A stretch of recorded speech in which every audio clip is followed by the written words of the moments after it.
Bapak saudara, ikhwan fillah, banyak orang mendengar kalam ini. Siapa yang kenal dirinya, maka kenal Tuhannya. Sering dengar ya? Man arafa nafsahu faqad arafa rabbahu. Siapa yang kenal dirinya, dia pasti kenal Tuhannya, Rabbahu. Imam Ibnu Qudamah itu menyebutkan redaksi yang berbeda. Man arafa qalbahu arafa rabbahu. Siapa yang mengenal qalbunya, maka dia akan kenal yang membolak-balik qalbunya, yaitu Allah Subhanahu wa ta'ala. Ada yang bertanya, ini hadis atau bukan? Nah, ini pertanyaannya dua sebenarnya. Ini hadis atau bukan, lalu maknanya apa? Setelah kita teliti, ilmu hadis itu, Bapak saudara Allah, jika kita buat pemetaan, ilmu keislaman, bahkan semua ilmu di dunia, itu dapat dirumuskan jadi 4 cara mengetahuinya. Disebut epistemologi. Bahasa Arabnya madarikul ulum. Bagaimana cara mengetahui suatu hal? Yang pertama lewat indera, bukti-bukti fisik. Yang kedua akal, kita pikirkan kita tahu. Yang ketiga kita tes. Yang keempat pakai spiritual, pakai rohani. Ilmu hadis itu yang pertama.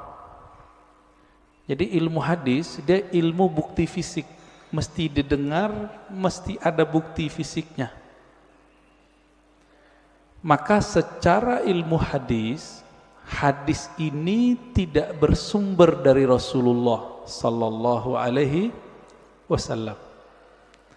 Dari siapa ketemunya? Ternyata ketemu perkataan seorang ulama salaf namanya Yahya ibn Mu'az Ar-Razi. Yahya bin Mu'az Ar-Razi. Yahya bin Mu'az Ar-Razi ini ulama ahli qalbu di zamannya. Beliau wali besar. Kalam-kalamnya itu bukan lagi kalam kayak kita.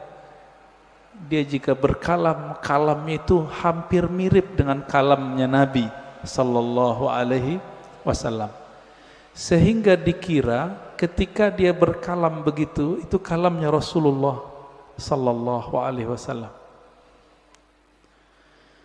Itu secara apa? Ilmu hadis. Siapa yang mengatakan itu? Imam Nawawi. Lalu diikuti oleh Imam Suyuti dan imam-imam yang lain. Jadi secara ilmu hadis gak ketemu di Sahih Bukhari, gak ketemu di Sahih Muslim, gak ketemu di Sunan Abu Dawud, Tirmizi, Nasai, gak ketemu. Ketemunya di perkataan-perkataan ulama. Nah, jadi tolong Bapak saudara Allah yang hobi ngaji tasawuf, harus tahu bab ini secara ilmu hadis. Ilmu hadis pendekatannya bukti fisik, disebut dengan empirik ya.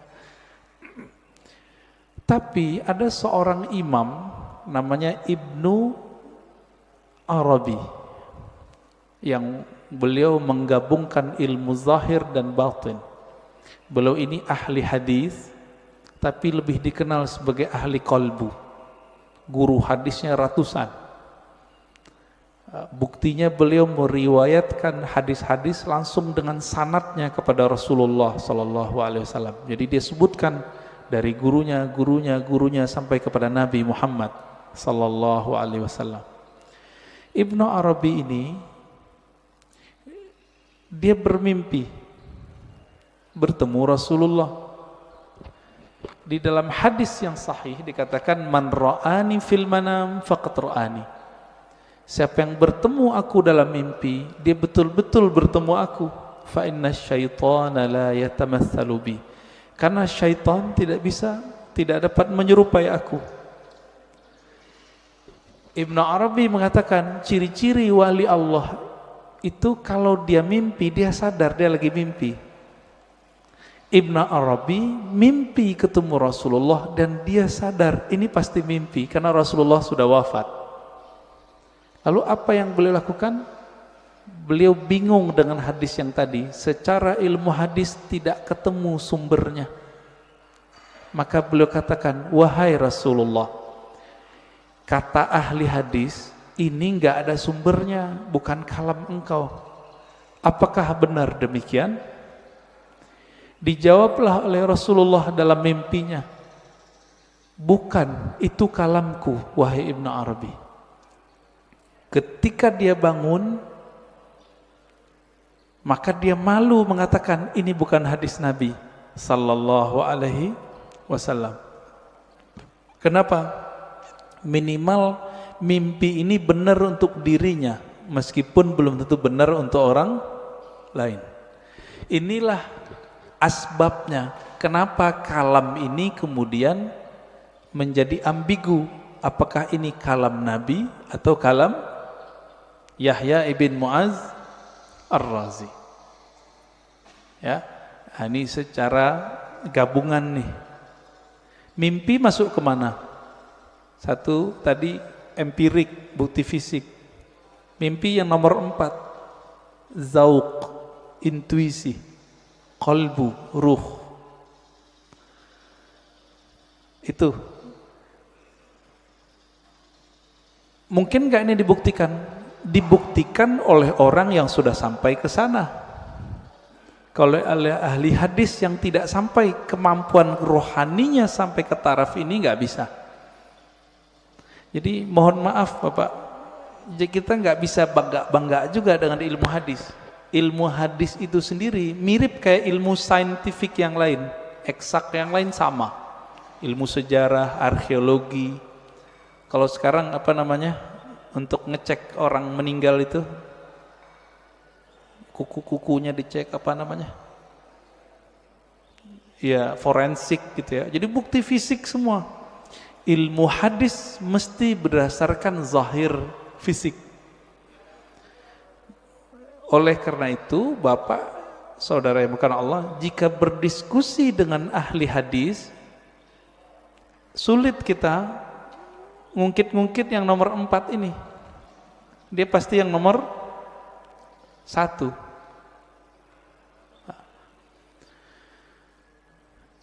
Coba lihat kalamnya. Siapa yang kenal diri, kenal Allah.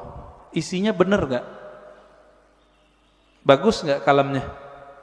Bagus. Berarti secara ilmu hadis, tidak semua kata-kata yang bagus, kata-kata yang benar itu kalam Nabi. Secara ilmu hadis. Banyak Pak. Bahkan tidak semua yang benar itu kalamnya Nabi. Contohnya, Monas di Jakarta, benar gak? Saya bilang, Nabi bersabda, Monas di Jakarta. Jadi palsu gak? Jadi hadis palsu deh Pak. Maka tidak semua kata-kata yang benar, kata-kata yang baik itu pantas dikatakan bersumber dari Rasulullah sallallahu alaihi wasallam. Nah, ilmu hadis begitu Pak, agak kaku. Ilmu hadis ini dia harus dibuktikan. Saya ketemu guru saya ketemu gurunya. Ini sebagai contoh hadis yang paling sering kita dengar, innamal a'malu bin niat. Hadis ini Imam Bukhari mengambilnya dari ahli Mekah, namanya Humaidi. Gimana ketemunya? Oh, ternyata Imam Bukhari melakukan rihlah sekaligus haji. Bertemulah dengan Imam Al-Humaidi, murid dari Imam Syafi'i.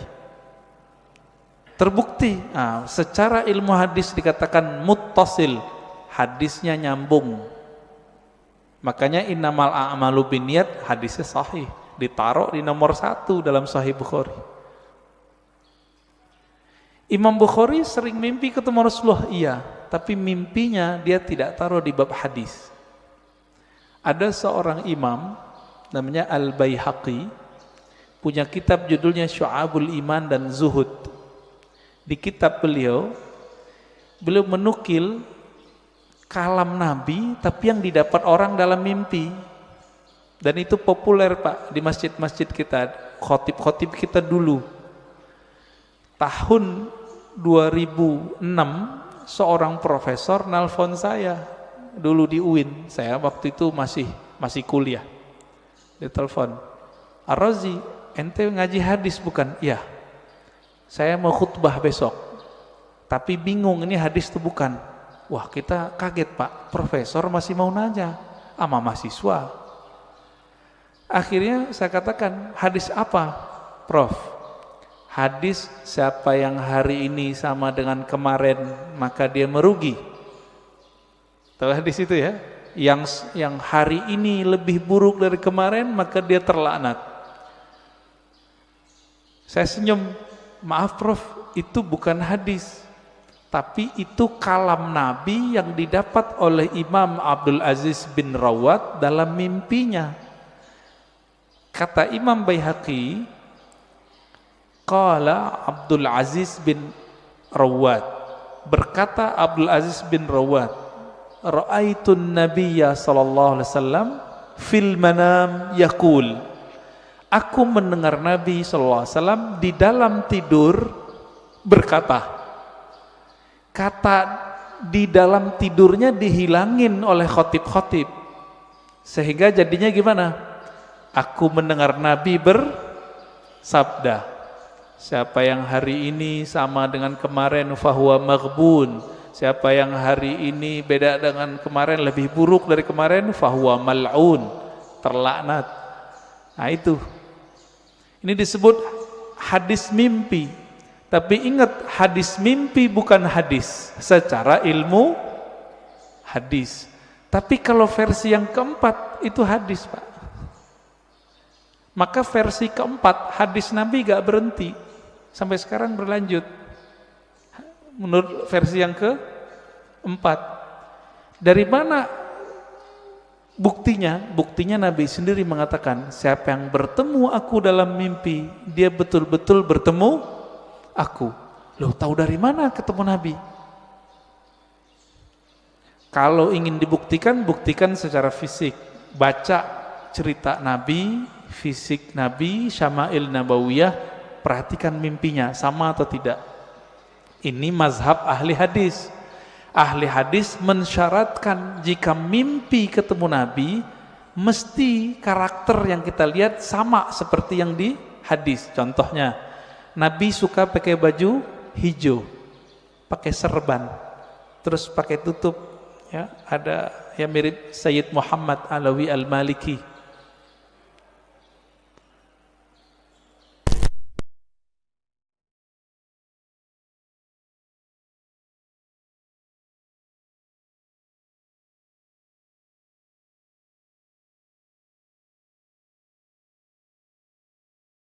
Sir rahasia di dalam ini nggak pernah bohong. Ma kadzabal fuadu ma ra'ah. Dalilnya itu. Tidaklah si fuad ini, si kolbu ini, si hati ini pernah berbohong dengan apa yang dia lihat.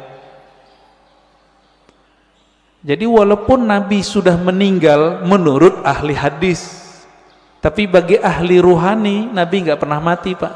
Nabi cuma pindah alam, alam ruh, alam barzakh, alam malakut jabarut. Nah, ada di antara ulama yang setiap hari bisa ketemu Nabi. Siapa itu? Gurunya Imam Syafi'i, namanya Imam Malik. Dihikayatkan dalam kitab Hilyatul Aulia, kitab hadis, tapi berkaitan dengan Tazkiyatun Nafs. Karya Imam Al-Hafiz ahli hadis Abu Nu'aim Al-Asfihani. Imam Malik berkata, "Ma bittu lailan illa wa ra'aitun nabiyya sallallahu alaihi wasallam." Lebih kurang begitu. Tidaklah aku beristirahat malam hari, melainkan saat aku memejam mata, aku memandang kepada Rasulullah sallallahu alaihi wasallam. Tiap malam, Pak. Siapa imamnya? Imam Malik. Tapi Imam Malik ahli hadis. Maka beliau tidak memasukkan hasil dialognya dengan Nabi ke dalam bab ini. Tapi masuk ke bab fatwa, dianggap itu ilham. Beda dengan Imam Ibnu Arabi, beda dengan Imam Ghazali. Mereka menganggap ini juga hadis, tapi hadis-hadis rohani, tidak masuk ke bab ilmu hadis. Nah, disinilah mulai bertengkar Pak, antara ahli hadis sama ahli tasawuf. Bagi ahli hadis, kalian sesat. Kenapa? Itu bukan hadis Nabi, itu hadis palsu. Bagi ahli sufi, yang sesat siapa? Kalian gak mengerti kok kami dibilang sesat. Kalian gak bisa berkoneksi dengan Nabi, kok kami yang dianggap sesat. Begitu. Maka kemudian oleh Imam Al-Baihaqi, ya, satu tingkatan di atas Imam Ghazali, itu beliau gabung di kitabnya, di kitab Az-Zuhud, ya, di kitab Syu'abul Iman, kalam Nabi baik dalam ilmu hadis ataupun versi ahli qalbu. Bapak saudara makan Allah, kira-kira inilah kenapa ahli hadis susah baikan sama ahli tasawuf, ya. Maka muncullah di generasi berikut ahli hadis yang mereka penasaran dengan ilmu tasawuf. Sebaliknya ahli tasawuf yang penasaran dengan ilmu hadis. Nah, maka di zaman setelahnya muncul sufi muhaddis, muhaddis sufi. Muncul begitu. Nah, ini terlihat dari imam siapa? Imam As-Subki. Dia ahli hadis juga murid Ibnu Athaillah Sakandari, pengarang Hikam. Ini kitab kecil yang saya bawa, Ibnu Qayyim, dia ahli hadis, belajar tasawuf. Muncullah kitab-kitab tasawufnya banyak sekali. Madarijus Salikin, Al-Wabilus Sayyib, Iddatus Sabr, Raudatul Muhibbin. Banyak sekali kitab tasawufnya. Puncaknya nanti ada pada Imam Murtada Zabidi, ahli hadis juga ahli sufi. Terlepas dari itu Bapak sarmakan Allah, perbedaan itu sampai sekarang masih ada, ya. Makanya sekarang istilah ahli hadis ini diambil oleh sekelompok orang dan menamakan dirinya kelompok sunnah. Boleh enggak? Ya boleh-boleh aja. Tinggal bukti aja sanadnya, ya. Punya sanad enggak kepada Rasulullah sallallahu alaihi wasallam? Karena ilmu hadis ilmu sanad. Enggak punya sanad, kazzab, maka dia pembohong. Lalu benarkah kalam man arafa nafsahu faqad arafa rabbahu? Kita sudah katakan tadi, itu benar. Terlepas dari ini kalam Nabi atau bukan, kalam ini sudah menjadi kaidah dalam ilmu tazkiyatun nafs, ilmu tasawuf, ilmu kerohanian. Lalu apa maknanya? Siapa yang kenal dirinya, maka dia kenal Tuhannya. Antum nih teman-teman, namanya misalnya Abdullah, dikasih bapaknya Abdullah. Mengenal diri itu mengenal tubuh si Abdullah atau kenal yang mana? Sekedar mengenal jasad? Tentu tidak. Lalu kenal apa ini? Kenal yang mana ini? Bukan yang jasad ini. Kan banyak juga Pak, anak-anak udah 7 hari nggak punya nama. Bapaknya datang ke kita, Tat, kasih nama dong anak saya. Berarti nama jasad ini itu bisa dibuat, bisa dirubah Pak. Sebelum kita masuk ke tubuh ini, kita punya nama. Benar nggak punya nama? Kita lahir di dunia, yang ngasih nama siapa? Orang tua, guru. Sebelum kita masuk ke dunia ini, kita di alam ruh. Allah mengatakan, alastu birabbikum, bukankah aku Rabbmu? Allah memanggil kum, kamu. Berarti kita ada nama, Pak. Cuma nama ini disimpan di dalam dada Rasulullah Sallallahu Alaihi Wasallam. Kita nggak tahu. Ditanyalah oleh orang Bani Israel, orang ahli kitab, ya Muhammad, apa itu ruh? Turunlah ayat, yas'alunaka 'anir ruh. Mereka bertanya kepadamu mengenai ruh. Katakanlah, ruh itu urusan Allah. Kamu tidak diberi ilmunya kecuali sedikit. Sedikit di situ, wa ma utitum minal ilmi illa qalila. Sedikit menurut siapa? Menurut saya, menurut Nabi, menurut Bani Israel, atau menurut Allah? Menurut Allah. Maka sedikit menurut Allah itu banyak menurut kita. Ya. Orang kaya di Indonesia bilang, saya ngeluarin uang dikitnya itu udah 100 triliun, Mbak. Ya. Apalagi raja di raja alam semesta ini, Rabbul Alamin, Allah Subhanahu wa ta'ala. Ilmu ini disimpan dalam dada Rasulullah. Ada sahabat yang dikasih tahu, ada yang tidak. Maka Nabi itu bisa ngerti, Pak, dengan izin Allah. Ada orang nih jihad, kayaknya paling kuat, kayaknya paling banyak bunuh musuh. Tapi Nabi mengatakan, finnar, masuk neraka, masuk neraka.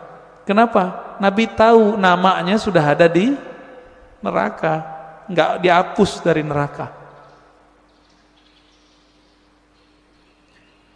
Ternyata benar, orang ini beramal cuma dengan fisiknya, ruhnya tidak beramal. Ruhnya gak beramal, Pak. Jadi ketika disebut siapa yang kenal dirinya, maka kenal Tuhannya. Diri yang fisik, yang mengenal dirinya fisiknya, dia baru mengenal perbuatan Allah. Disebut ma'rifatul af'al, mengenal perbuatan Allah. Ajaib enggak kelahiran manusia? Penciptaan manusia ajaib enggak? Ajaib, Pak. Kok bisa-bisanya ada makhluk hidup di perut seorang perempuan?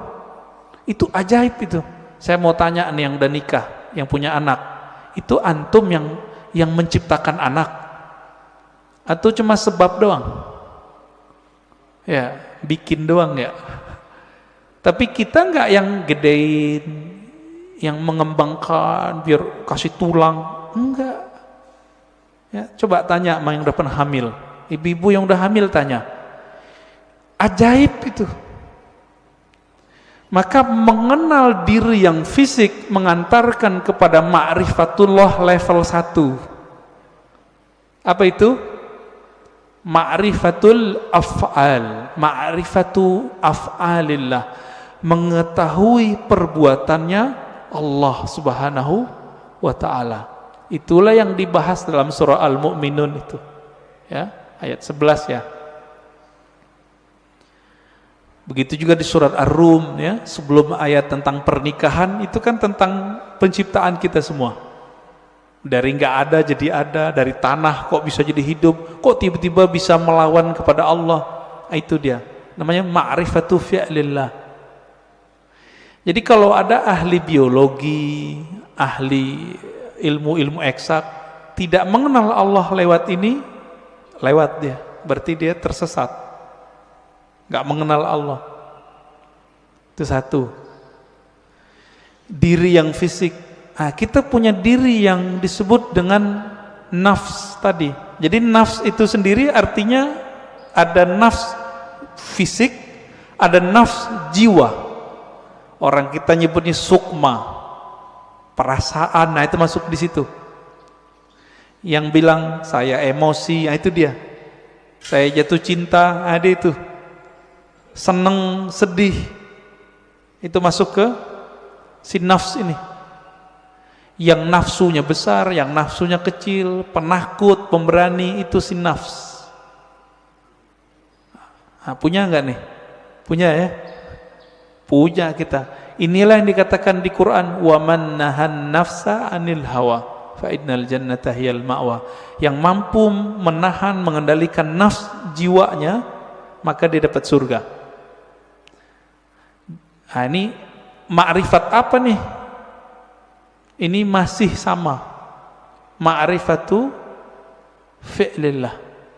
Perbuatan Allah. Cuma perbuatannya yang tidak tampak secara fisik. Jadi perbuatan Allah ini kan ada yang tampak secara fisik, ada yang tidak tampak. Ini masih sama. Ilmu untuk memahami ini disebutlah ilmu tazkiyatun nafs.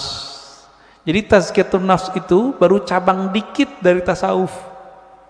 Karena orang alergi dengan ilmu tasawuf, nggak mau mereka nyebut istilah tasawuf. Takut ditinggal jamaah. Kalau ustadz udah takut sama jamaahnya, terus jamaah takut sama siapa dong? Ya. Kalau si ustadz udah bergantung kolbunya kepada jamaah, lalu jamaah menggantung kolbunya sama siapa? Jadi kalau ada di antara antum yang ustadz, dai, jangan dai ngikutin murid, jangan guru ngikutin selera murid, murid yang ngikutin guru. Gitu seharusnya. Kalau enggak, itulah yang Nabi lakukan. Nabi enggak diikuti oleh ahlu Mekah, maka beliau berhijrah. Hijrah beliau. Menjaga idealisme seorang guru. Nah ini perlu Pak. Itu diperlukan ma'rifat yang ketiga. Mengenal diri yang qalbiyah, diri kolbu. Yang mengenal diri kolbu, nah, kolbu kita, nah, di kolbu ini kalau nafsnya rusak, dia ngefek ke kolbu. Nafsnya nih punya karakter bengis, kolbunya hitam. Nafsnya suka bangkang, kolbunya hitam, meradang dia Pak. Kalau kita meradang mulut, Saryawan bisa menikmati makanan nggak? Nggak bisa. Makanannya kolbu adalah zikrullah, baca Quran, sholawat. Kalau sudah meradang itu kolbu, dibawa sholat nggak enak. Dibaca Quran pun kita mikir, enaknya apa ya baca Quran? Kalau kolbunya lagi rusak, rasain aja Pak sendiri. Zikir, katanya zikir menenangkan jiwa, kok nggak tenang-tenang? Malah tambah bingung, malah tambah syak. Zikir itu bening, bener gak? Zikir bening Pak. Kolbu itu wadahnya zikir, sehingga nanti dia bisa menyantap.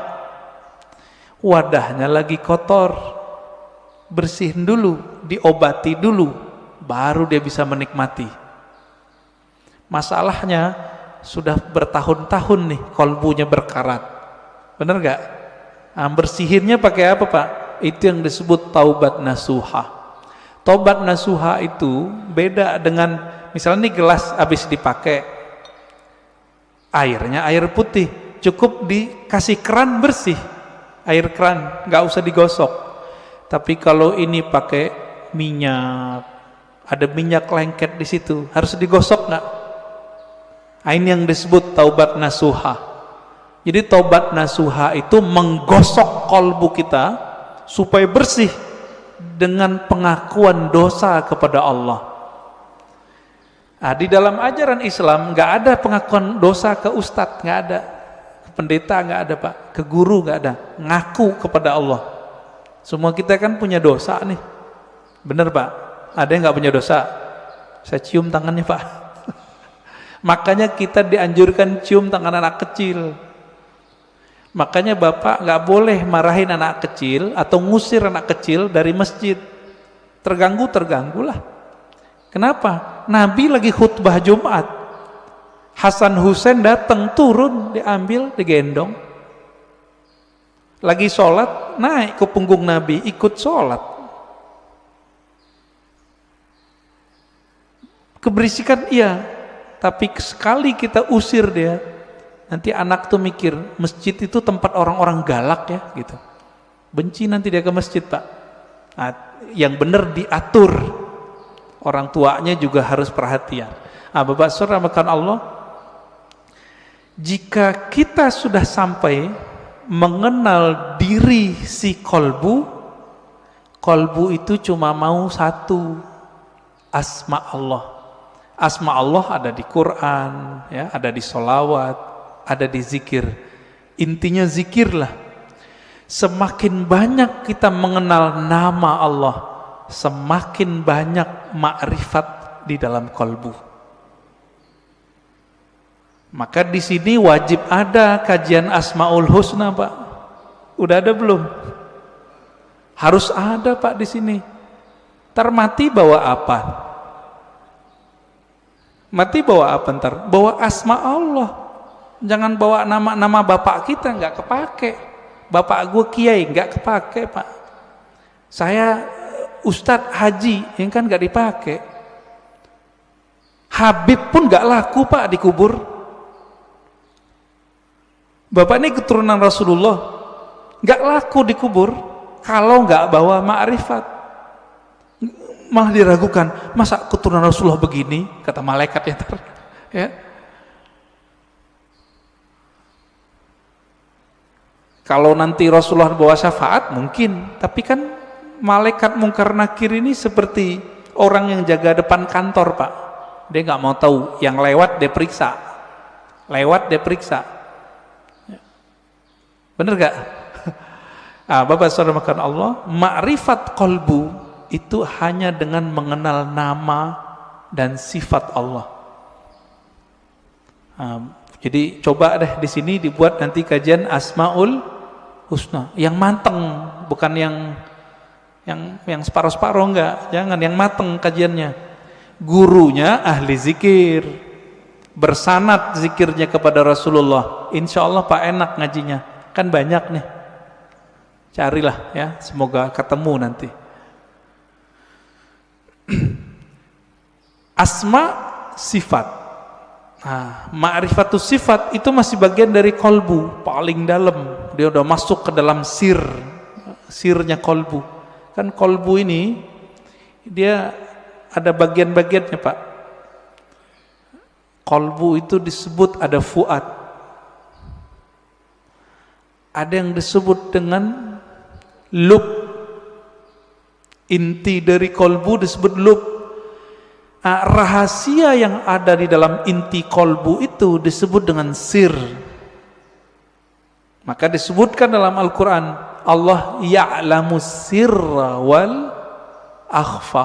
Allah mengetahui yang sir, yang tersembunyi, bahkan yang akhfa, yang samar. Itu ketahuan oleh Allah SWT. Di mana kesimpannya itu? Itu di dalam kolbu paling dalam. Kita ini semua dulu kan pernah ketemu Allah. Memori itu kesimpan di situ, Pak.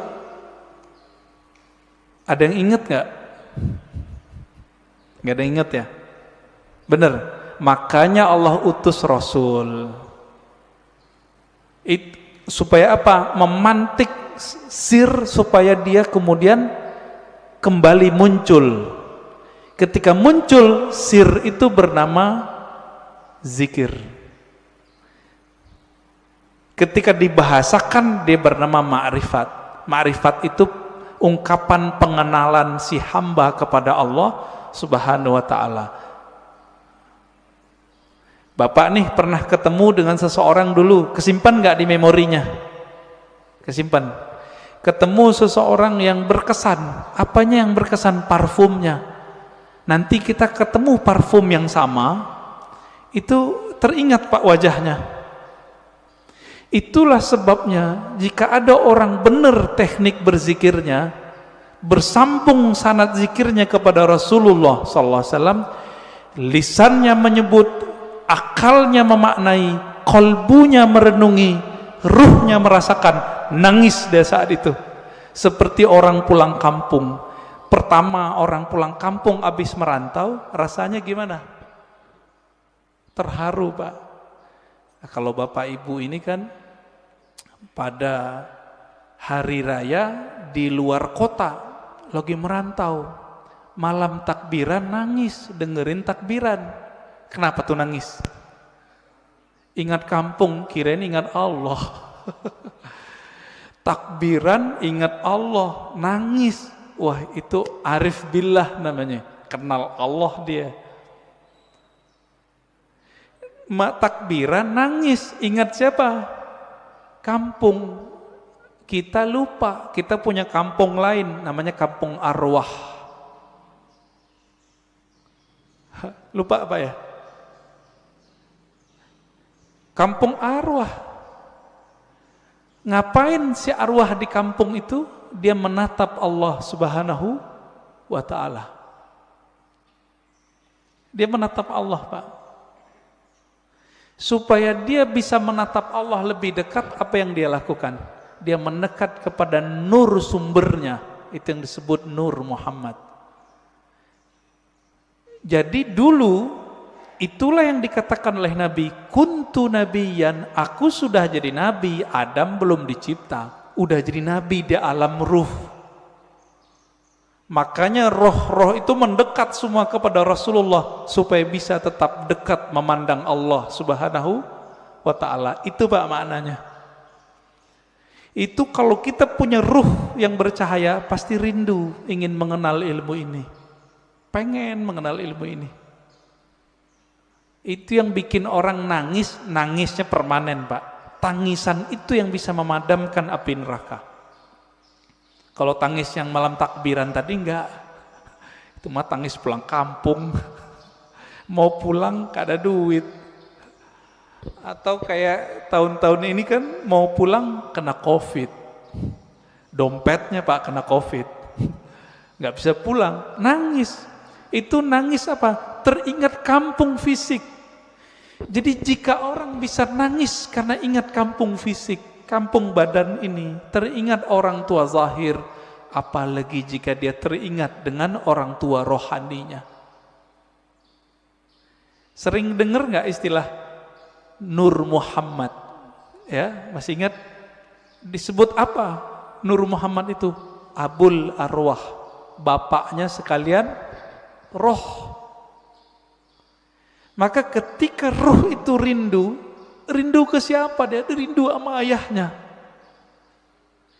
Itulah kenapa kalau solawat jadi wajib dalam solat.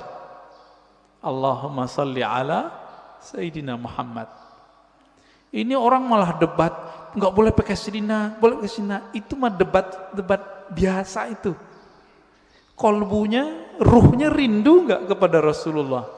Nah, kalau sudah sampai ke sana, dia sudah sampai ke ma'rifatur ruh. Mengenal ruh dari mana dia berasal. Dulu dia bersama siapa. Nah, ini kabar gembiranya Pak.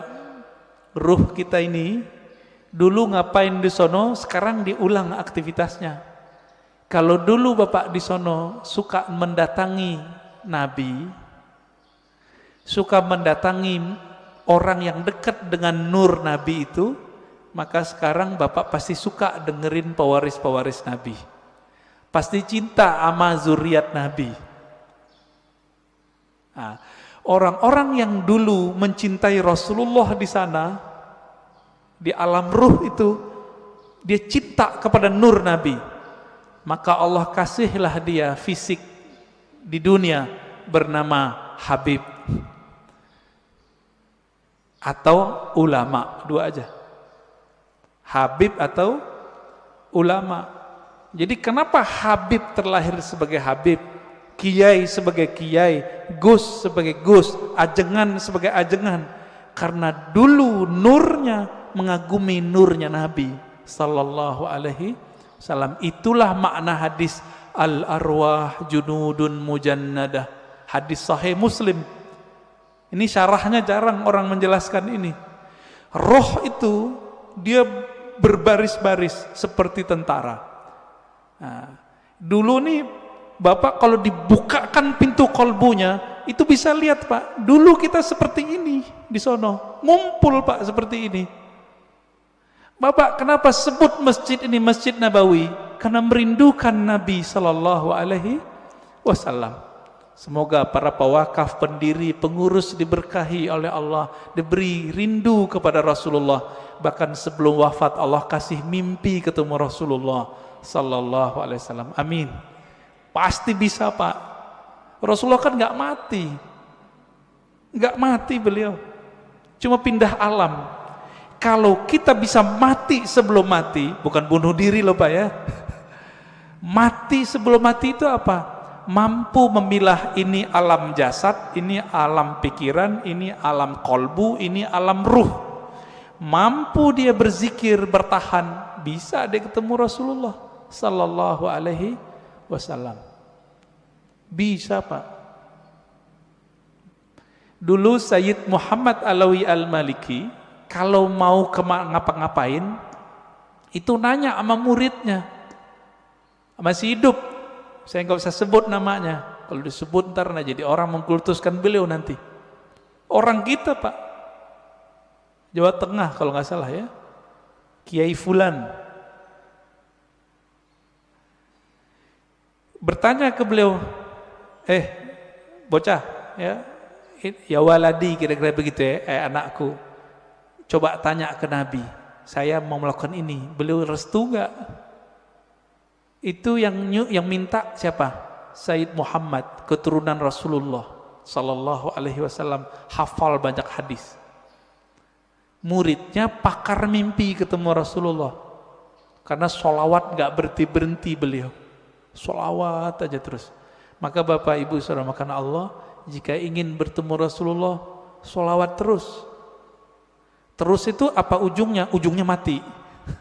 Jadi kalau belum mati jangan berhenti. Dijamin Pak, pasti. Kenapa? Hadis jaminannya jelas. Man shalla alaiya sallallahu alaihi asyara marat. Yang salawat kepadaku, Allah salawat kepadanya 10 kali. Saya mau tanya nih, ini 10 kali menurut kita atau menurut Allah? Coba lihat bahasa Arabnya. Sallallahu alaihi. Allah bersolawat kepadanya 10 kali. Berarti menurut Allah atau menurut kita? Kita ini Pak cukup dapat 1 salawat dari Allah pasti masuk surga. Salawat disertai rahmat, masuk surga. Kalau 10 ketemu Rasulullah sallallahu alaihi wasallam, ketemu Rasulullah pasti.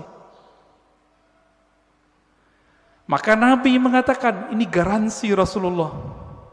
Orang yang paling dekat kepadaku nanti siapa? Aksaruhum salatan bi.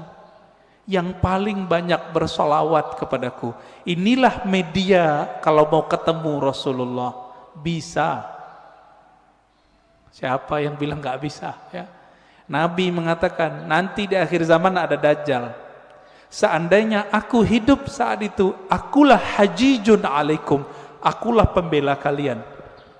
Secara fisik Nabi nggak ada Pak, tapi kan pewarisnya ada. Pewarisnya itulah disebut Al-Imam Al-Mahdi. Imam Mahdi, apa kata beliau? Namanya seperti namaku. Nama dalam bahasa Arab ismun. Ismun artinya tingkatan dan kemuliaan, bahkan ilmu. Itu artinya. Bukan Muhammad bin Abdullah. Muhammad bin Abdullah mah banyak habaib namanya dari dulu Muhammad bin Abdullah, tapi bukan Imam Mahdi. Ya. Ini sekarang banyak yang kajian akhir zaman tapi terjebak pada riwayat ahli hadis fisik.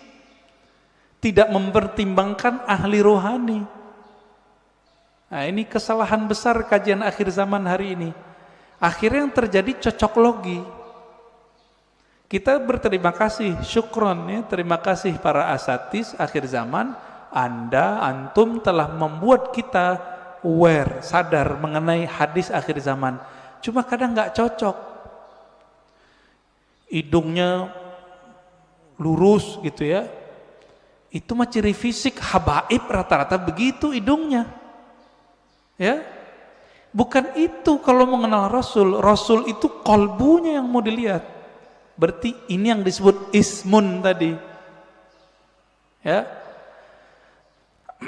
Maka yang keempat itu Bapak serahkan Allah, siapa yang mengenal ruhnya, maka dia mengenal Allah secara hakiki. Dia mengenal Rasulullah secara hakiki. Nah, semoga kita sampai ini yang ini keempat. Mengenal ruh, walaupun sedikit menurut Allah itu kan banyak bagi kita. Setetes saja Allah beri, itu udah lautan bagi kita. Ya. Nah, caranya banyak-banyak aja Pak, sholawat. Bapak ini kan mohon maaf ya, pemalas ngajari guru, maunya didatangin guru mulu, ya enggak? Carilah guru yang bisa mengajarkan zikir ma'rifatullah. Nanti diajarin Pak cara berselancar kepada Allah. Tapi kalau masih males, udah sholawat aja dulu. Nah, nanti sholawat ini nurnya akan membimbing kita, insya Allah ya. Jadi lebih kurang makna ringkas dari man arafa nafsahu faqad arafa rabbahu, 4 level ini ya. Tinggal dilihat kita bagian yang mana.